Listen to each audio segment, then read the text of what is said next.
26 जानेवारी 2024 रोजी ग्रामपंचायत सांगवी येथे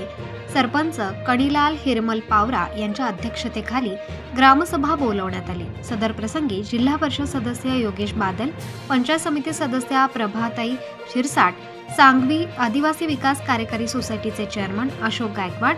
आजी माजी ग्रामपंचायत सदस्य, सरपंच, सांगवी पोलीस स्टेशनचे प्रभारी अधिकारी श्रीराम पवार तसेच पोलीस कर्मचारी, वनक्षेत्रपाल,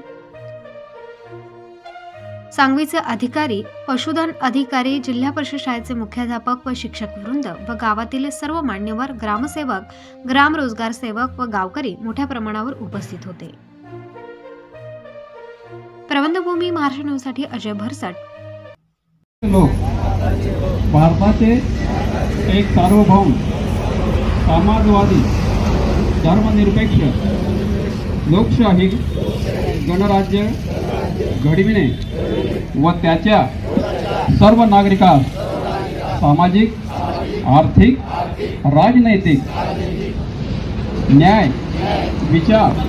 अभिव्यक्ती, विश्वास, श्रद्धा व उपासना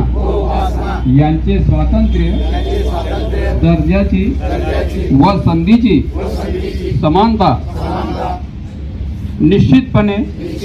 प्राप्त करून देण्याचा आणि त्या सर्वांमध्ये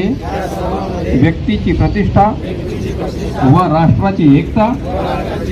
आणि एकात्मता यांचे आश्वासन देणारी बंधुता प्रवर्धित करण्याचा